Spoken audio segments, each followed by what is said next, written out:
Jayam Vishnupad Paramahansa Bhagavata Shrimad Divine Grace Stacey Bhaktivedanta Swami Srila Prabhupada Ki Jai. ISKCON Vibhiti Acharya Srila Prabhupada Ki Jai. Jayam Vishnupad Paramahansa Bhagavata Shrimad Divine Grace Bhaktivedanta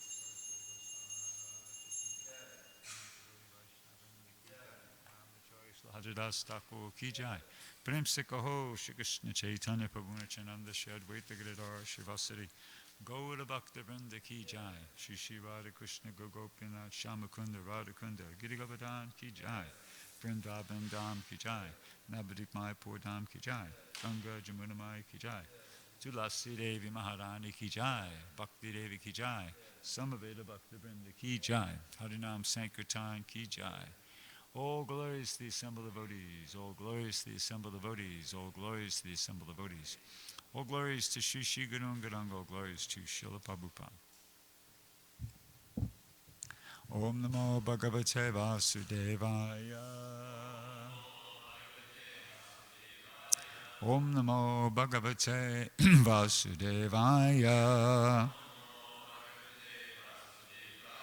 Om Namo Bhagavate Vasudevaya. So, reading from Srimad Bhagavatam, 3rd Canto, Chapter 7, Text 29.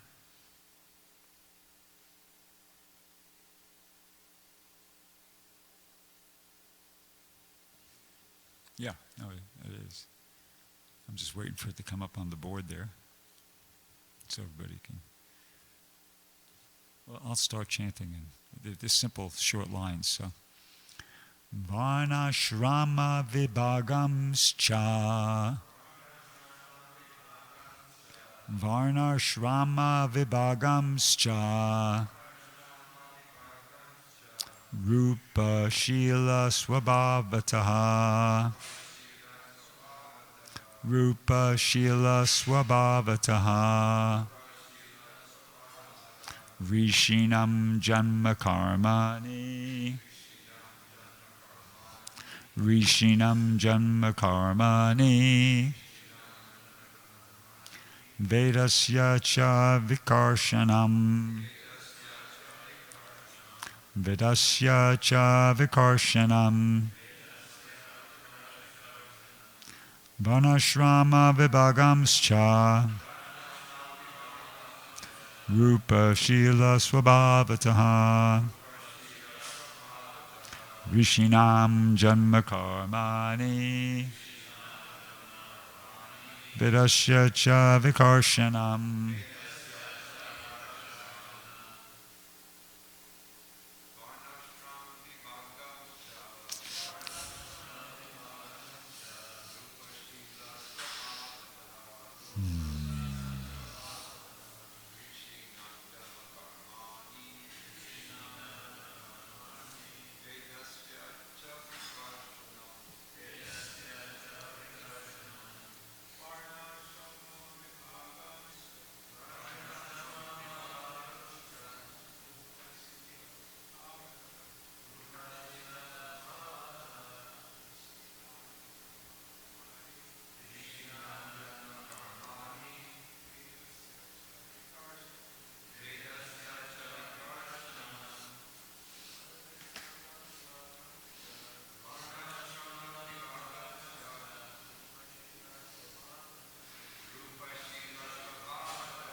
Vaishnavis?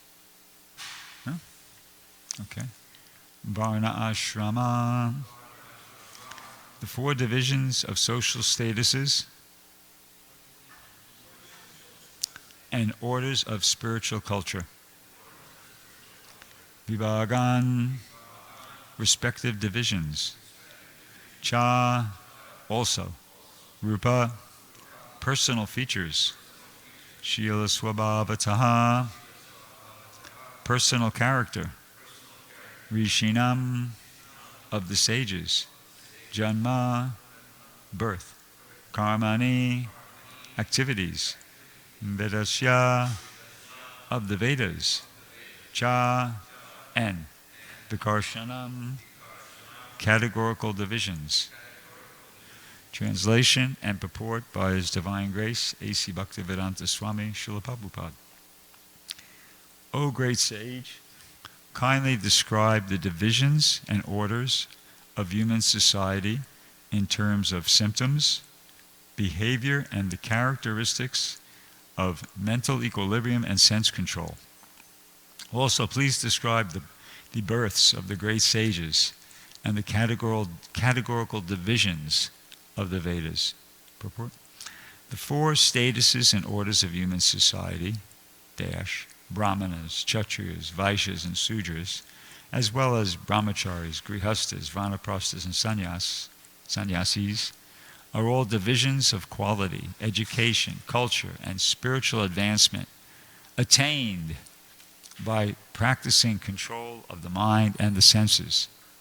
All these divisions are based on the particular nature of each individual person, not on the principle of birth. Birth is not mentioned in this verse because birth is immaterial. Vidura is famous in history as born of a Sudrani mother, yet he is more than a Brahmana by qualification, because he is seen here to be the disciple of a great sage, Maitreya Muni. Unless one achieves at least the Brahminical qualifications, one cannot understand the Vedic hymns. Mahabharata is also a division of the Vedas, but it is meant for women, Sudras, and Dvijabandhus, the worthless children of the higher section. The less intelligent section of society can avail themselves of the Vedic instructions simply by studying the Mahabharata.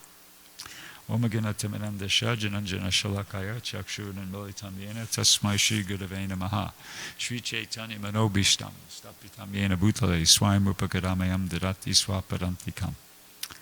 So this is Vidura speaking to Maitreya.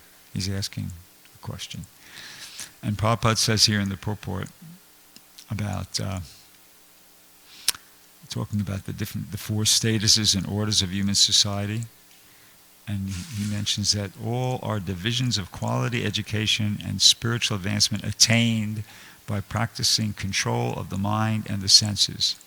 So that's the first, what I think is important point in this purport, that these different, particularly the varnas, whether you're a Brahmin, Kshatriya, Vaishya, Sudra, that's determined by, or attained, as Prabhupada uses that word, by how well or not so well you practice control of the mind and the senses. And it goes on in this purport to, Prabhupada makes the point that all these divisions are based on the particular nature of the individual person, not on the principle of birth. In other words, whether somebody's a Brahmin, Kshatriya, Vaishya, Sudra, that should be determined by their qualification and not by their birth. And that qualification is determined by, as Prabhupada points out here in the purport, how well a person or how well they don't practice control of the mind and control of the senses. Okay? So in other words, to the degree that somebody doesn't control their mind and doesn't control their senses, to that degree they're going to be in a lower status of life. Krishna says in the 16th chapter of the Bhagavad Gita that there are three gateways that lead to hell: lust, anger, and greed. And every sane man has to try to avoid those because they cause the degradation of the soul. So everybody has a free will, a certain amount of free will. And, how a person uses their free will determine, and how they deal with those forces, lust, anger, and greed, that's a practical application of what's meant by controlling the mind and the senses. And that'll determine how they are interact with the modes of material nature and how they'll be influenced by the modes of material nature. And consequently, that will ultimately determine what varna they find themselves in, or should. Somebody who's predominantly in the mode of ignorance, because they could be born in a Brahmin family, but if they're, behaving, using their free will in such a way that they influenced predominantly by the mode of ignorance, then they're really a Sudra. That person's a Sudra. And vice versa. Somebody could be born in a family of Sudras, but if they exercise a admirable extent of practicing control of the mind, control of the senses, then that person is elevated. They've elevated themselves, and they, for all practical purposes, they're a Brahmin. And Prabhupada goes on to explain here that birth, this is determined not on the principle of birth. He says birth is not mentioned in this verse because birth is immaterial. See, so the real important thing is, and there's some verse in the 7th canto, I can't remember the Sanskrit pretty much or the English, but it makes the point that this is the determining factor, what the person's quality is, not the person's birth. And Prabhupada gives the example of Vidura. He's famous in history as born of a Sudrani mother, yet he is more than a Brahmin by qualification because he is seen to be the disciple of a great sage, Maitreya Muni. So, it's an interesting example, actually, that Prabhupada is using Vidura, because it's true that he was born of a Sudrani mother, but one could say, but wait a second, what about the other side of the family? His mother was a Sudrani, but his father was Vyasadeva. So he must have got some pretty good genes there, because his father was Vyasadeva. But still, then the counter-argument is, but also Dhritarashtra was an offspring of Vyasadeva, correct? Dhritarashtra is also an offspring. Yeah, so, he didn't turn out like Vidura. So, Vidura, it's quite right to use him, and as an example, he established himself. He had these qualities, and therefore he was able to, as Prabhupada says, he'd be more than a Brahmin, because he's a special case, special example. But in general, that's the point, that everybody has this opportunity, even as Prabhupada goes on to explain in the purport here, that even those who are in the lower status, women, Vaishyas and Sudras, or Prabhupada refers to the Dvija Bandhus, the worthless children of the higher section. So, those are people who are born in families, higher families, twice-born families, but they don't take advantage of it. They don't take advantage of that opportunity. So Prabhupada refers to them as worthless children of the higher sections. But still, there's an opportunity there for them to have spiritual life, because it's pointed out here that they can avail themselves of the Vedic instructions simply by studying the Mahabharata. The Mahabharata's kind of an interesting Vedic literature because mostly it's story. It's history, and it's like there's war, there's romance, but tucked in there, there's the Bhagavad Gita, which is spiritual instruction. So, people who aren't interested in philosophy, so to speak, so much, and might not be attracted by the Vedanta Sutra, they will be attracted to, get absorbed in the Mahabharata. And it's kind of like, in the process of getting absorbed in all the politics and the romance and whatever, they also get the spiritual instruction of Bhagavad Gita. So they, get a chance to get benefited there. So the real idea here is that, the bigger point that's being alluded to, not specifically stated here, is that, human life is an opportunity to perfect oneself. Right? Prabhupada says in the introduction to the Bhagavad Gita, let's see here.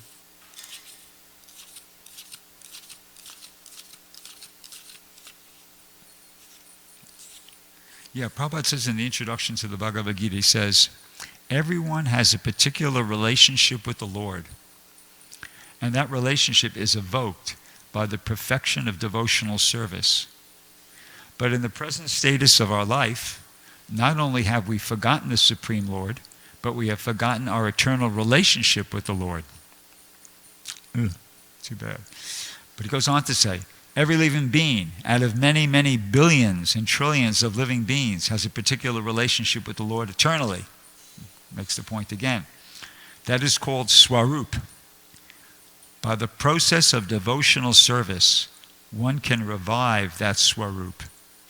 And that stage is called Swarup Siddhi, perfection of one's constitutional position. So that is the goal. That's what we want. We want to achieve Swarup Siddhi. And it's done, Prabhupada says here, by the process of devotional service, one can revive that Swarup. And that stage is called Swarup Siddhi. And that's open for everyone. When you get a human body, it's like you've been given a ticket. You know, you have a ticket. You're holding a ticket to get on the plane, you know, to take up this process of devotional service. There's no material disqualification. I think just this past Sunday we heard Prabhupada quote that famous verse from the second canto, fourth chapter, I forget, maybe text 18 of the Bhagavatam, Kirata Hunanda Pulanja Pukasha, Abirya Sumba Yavana Kasadaya, Yene Chapapa Yadapashraya Shraya, Sujanti Tasmai Prabhavishnave Namaha. That the first two lines of that verse are naming different races which are considered social outcasts. They're outside the Vedic culture, right? And but the verse goes on to say that even those races of people, and yene chapapa, even more sinful, even races that are more sinful, you know, yadapashraya shraya, that if they take shelter of the pure devotee, of the Lord, Shujanti Tasmai Prabhavishnave Namaha, by the power of Vishnu, because the pure devotee is representing Vishnu. So by that power, by the mercy of the Lord and his pure devotee, they can be elevated. You see? So that the opportunity is there for everybody to be elevated. And it's just up to every individual. It's up to every individual. It's not like it's you know, we hear in the Bhagavad Gita, Prakrite Kriyamanani Gunai Karmani Sarvashaha Ahankara Mutatma Kataram Iti Manyate, that the bewildered spirit soul, under the influence of the modes of material nature, thinks himself the doer, but he's of activities which are actually carried out by the modes of material nature. And also in the third chapter, there's that verse, Nahi kaschit shanamapi jatu tishtati karmakrit. Prakriti, how's it go? Sarva Prakriti Jaigunai. I skipped a line there. But it goes, all men are forced to act helplessly according to the impulses born of the three modes of material nature. No one can refrain from doing something, not even for a moment. So one might think, well, where's the hope? You know, it sounds like, when you read the Bhagavad Gita, it sounds like, you know, we're just being controlled by the modes of material nature. Well, but if that was totally the case, what would be the point of devotional service? No, there's a loophole. And that's, Krishna explains what that is in the 7th chapter. He says, Daivayeshu gunamai mama maya durachaya mameviye papajante mayami tam tarantite. That the three modes of material nature, this divine energy of mine, consisting of the three modes of material nature, he says is durachaya. I think Prabhupada might translate it as insurmountable, but the word durachaya in the word for translation he translates it difficult to overcome. Dura means very difficult to overcome. So it's not impossible, but it is very difficult. And Krishna himself gives the secret how to do it. He says, Mameva ye papajante, mayamitam tarantite. One who surrenders unto me can cross beyond it. See? So in general, yeah, people were controlled by the modes of material nature. We're under the modes of material nature. But surrender is the opportunity. And everybody has the chance to surrender. And surrender is not, just like getting out of the modes of material nature is not black and white, surrender is not black and white. It's not like, you know, you're either in or you're out. It's not like that. It's not. I don't think anyway. It's not like you're totally surrendered. It's shades of gray. It's not black and white. See, and this is how my understanding of how it works. In the 2nd chapter of the Bhagavad Gita, there's a very nice purport where Prabhupada talks about intelligence, and this is what he says about intelligence. He says, intelligence gives one direction, like some higher authority. And the living being cannot see or move or eat or do anything without the use of intelligence. When one fails to take advantage of intelligence, he becomes a deranged man. And so a living being is dependent on intelligence or the direction of a superior being. Such intelligence is all-pervading. Every living entity has this intelligence, and this intelligence, being the direction of some higher authority, is just like a father giving direction to his son. The higher authority who is present and residing within every individual living being is the super self. So in other words, what's going on is, in the body there's the soul, that's us, and there's the super soul. And when you come to the human form of life, as I said, this is the opportunity to, take up devotional service and go back to Godhead. So Krishna is there. Krishna is there with us. And, Prabhupada says in the introduction to the Bhagavad Gita, he says he's aware of the psychic movements of every living entity. But it doesn't stop there. It's not like Krishna is just there as a spectator. No. Krishna is there as like a coach, and he's trying to root us on. He's trying to get the living entity to surrender. See, and it's people out there, they're also surrendering or not surrendering to Krishna. The people who aren't, quote unquote, devotees, at every moment of their human form of life, they're either surrendering or not surrendering to Krishna, because Krishna, as the super soul, is giving them intelligence how to elevate themselves, and they can either accept it or reject it. And if they reject it, to the degree that they reject it, when one fails to take advantage of the intelligence, he becomes a deranged man, right? So to the degree that they reject that intelligence that Krishna is giving them as the super soul, they're moving in that direction of becoming deranged. And to the degree that they accept that intelligence that Krishna is giving them, how to elevate themselves, to that degree they're going back to Godhead. Okay? So, surrender. As they surrender, those who surrender to me can easily cross beyond it. So Krishna's there as a super soul. He's giving intelligence. People who take that intelligence, they're progressing. They're progressing. Yeah. Here's another nice paragraph which kind of states this point, makes this point about how Krishna is more than just a spectator. Yeah, he's aware of the psychic movements, but he's a coach. And as Savas said to Deva Vrata yesterday in a text message, he's rooting us on. He's trying to help. And here's evidence of that. This is from the 8th canto of the Srimad Bhagavatam, from the chapter called The Prayers of Gajendra. Prabhupada says, only Krishna can deliver us from this material existence. Okay, well, we all know that. He said, but he goes on to say, indeed, he's always trying to deliver us. So he's not just there spectating. He's trying to deliver us. He's within our hearts and is not at all inattentive. His only aim is to deliver us from material life. His only aim is being there as the super soul. He doesn't come into the material world as the super soul of every living entity to enjoy the rasa dance. Or, he's got Goloka Vrindavan for that. He's here, when he's here as the super soul with every living entity, the purpose is to deliver that living entity from material life and get him out of, back to Godhead. Goes on to say, it is not that he becomes attentive to us only when we offer prayers to him. Even before we offer our prayers, he incessantly tries to deliver us. See, so we're not aware of that. But that's what's going on according to the Shastra. Even before we offer prayers, Krishna is, as I said, he's more than just, he's aware of the psychic movements, and he's planning. How do I get this guy? How do I get this living entity out of this material world? He's trying. So even before we offer prayers to him, he incessantly tries to deliver us. He's never lazy in regard to our deliverance. It's not a bottom priority. He's got it.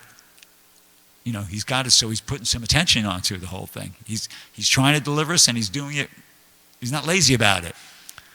Okay, then it goes on to say, it's his causeless mercy that he always tries to bring us back home, back to Godhead.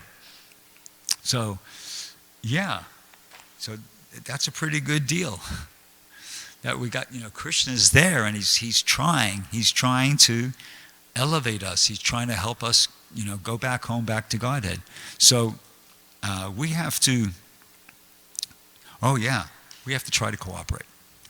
That's the point. We have to try to cooperate. And in this purport that I read, where it was talking about intelligence, Prabhupada later on in that purport, he says here, he says,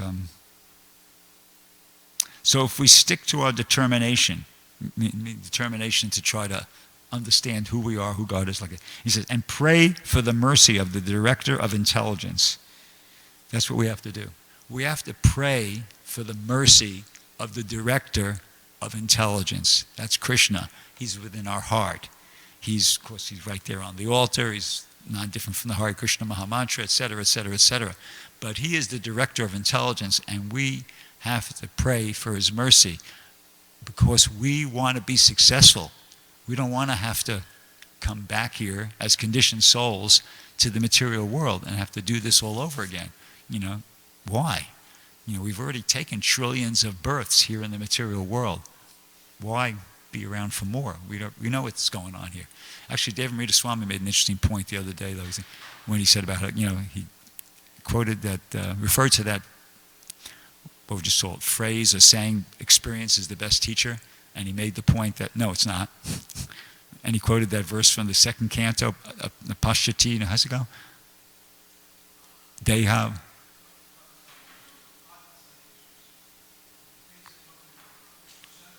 Pashanapi Napashyati. He quoted that line. Pashanapi Napashyati.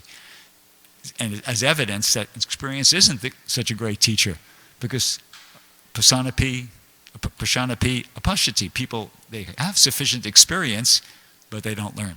You see? So we don't need to come here anymore. We're not going to learn anyway. But if we haven't learned it by now, taking more births is not the way in which we're going to learn. We want to get out of here. And to do that, we have to pray for the mercy of the directive intelligence. Means praying, Krishna, give me the intelligence to you're trying to help me. You're trying to get me out of this material world. Help me cooperate. Just help me cooperate. Help me, Prabhupada would give that example of that his spiritual master gave of if somebody's in a well and you throw them the rope and they got to take that rope and tie it around their waist. That much they got to do, and then so they could be pulled out.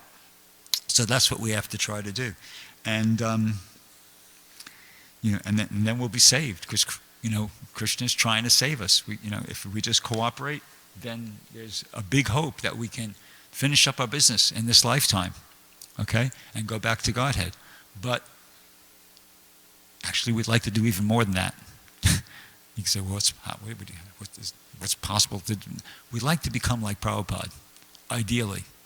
We'd like to finish up, be serious and sincere enough devotees that in this lifetime we're finishing up our business and going back to Godhead. And in the meantime, we'd like to follow in the footsteps of Srila Prabhupada. There's a chapter in the 7th canto of the Bhagavatam, the behavior of a perfect person. So it's been quite a while since I read it. I can't remember any details from it, but just that title, Behavior of the Perfect Person. That's Prabhupada. Prabhupada's the standard. Prabhupada is the standard for us, for us modern day aspiring Vaishnavas. Prabhupada's the standard. He was perfect person. There was that discussion in Mayapur once. They were, devotees were walking with Prabhupada, and they were asking him about, the pure devotee. Does he know everything? Does he know how many windows there are in the Empire State Building, or how many hairs there are in the head of some? Prabhupada said, no, you've misunderstood what perfection means. And they quoted a line from the Chaitanya Charitamrita, Bhakti Samsana. I think it was something that Vedacharya said, or was said about it, Vedacharya. And the idea was that the Acharya, or the Acharya is perfect because his only desire is to spread the Krishna consciousness movement. See, so that Prabhupada is, as I said, he's the standard. If we could just, in the meantime, okay, let's say we're getting ready to finish our business and go back to Godhead. But in the meantime, while we're still here, let's try to be like Prabhupada. Let's try to follow in the footsteps of Prabhupada and try to help as many other people as possible go back, get on the path. Start their program of going back to Godhead as well. That's actually a glorious quality. It's something you have to try to cultivate, but it's a glorious quality. Prabhupada in 1966, I guess it was, very early on, before 26 Second Avenue, before the Bower even, when Prabhupada was preaching up on the Upper West Side there, when he was staying with Dr. Mishra, and he had that little apartment, or you couldn't even call it an apartment, it was an office on Columbus and 72nd, and he was giving a Bhagavad Gita class 3 times a week. So in one of those classes, there was just some, not serious followers at that time, just some people just kind of curious what they were coming along. Anyway, so this lady asked a question. Prabhupada said something, and the lady said, I don't think you're happy here, because she was talking about Vrindavan. And Prabhupada said, no, actually, I would like to be, if I was back in my Vrindavan, I would have no, troubles, but and he either said I'm duty bound or I'm in duty. He made the point that I'm here because my spiritual masters told me to come here and give you folks a message. So I'm here, and I'm accepting so many inconveniences to be here to do that. So that was Prabhupada. That was Prabhupada. He could have stayed in Vrindavan. He had that room at Radha Damodar Temple. It was only 5 rupees a month. That's not a lot. In those days, even he could have scraped up 5 rupees a month to pay the rent and stayed there and experienced no difficulty like that. But no, he had the instruction from his spiritual master, and he came, and he accepted a lot of difficulties, inconveniences to bring this message to us. So, and of course he got a lot of, he was really empowered to do it. Because why? Because he was so sincere. Prabhupada was so sincere and so serious about doing that Krishna empowered him. There's that letter Prabhupada wrote to Sudama, where he goes, regarding Krishna's being, he goes, when I was alone in your New York, I was thinking, who will listen to me in this horrible, sinful place? But at least I can distribute a few of my books. That is something. Then he goes, but Krishna was all along planning something I could not see. He brought you young American boys and girls to me one by one for doing the work of Lord Chaitanya. Now I could see it's a miracle. Otherwise, one old man in your city of New York with barely enough money to buy his food, how could he survive? What to speak of starting a God-conscious movement to save the whole human race like that? And he repeated, now I can see it's a miracle. So the point is that Prabhupada was so sincere about following the instruction of his spiritual master that Krishna reciprocated, and he gave him a miracle, basically. He gave him a miracle.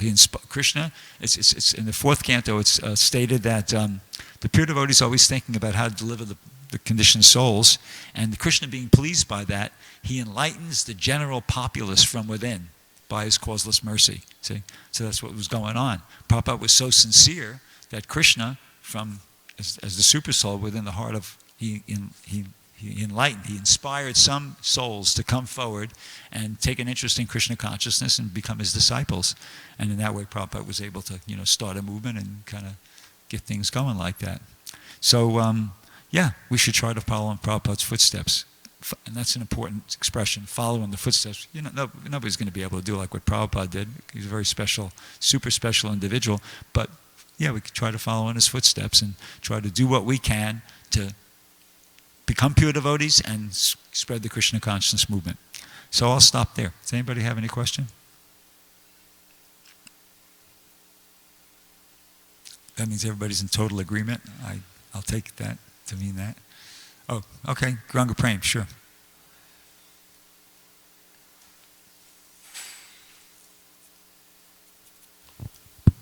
Thank you very much for the wonderful class. You were saying that if a person fall into the well and he want to be saved, so he has to put the rope, on himself. That's the part he has to do. So I'm just wondering. Bhaktisiddhanta Maharaj said that. Yeah, I'm just wondering, what if that man is seriously injured and unconscious in the well? Can we send somebody down to the well and help him? Ooh. Well, I don't know. I suppose you could, but that's not, in that analogy, which is coming down 2 generations, Bhaktisiddhanta Maharaj thought that wasn't asking too much, that at least that person, he has to take that rope and tie it around his waist. So, Archita Prabhu, Well, in the analogy, if you take it literally, the people in general are not asleep, they're at least awake, so they can interact with Krishna consciousness voluntarily and go forward. But even if they're asleep, or even if they're in animal form of life, they benefit. That was also spoken by Bhaktisiddhanta. Because some disciples were complaining that, Guru Maharaj, you send us to preach here and there, but sometimes nobody comes. He said, don't worry, there are insects in the wall, they benefit from hearing a vibration. So Krishna consciousness is so potent, it doesn't matter. They could be sleeping, they could be unconscious, they still benefit. Okay. Granth Srimad Bhagavatam ki jai, Srila Prabhupada ki jai.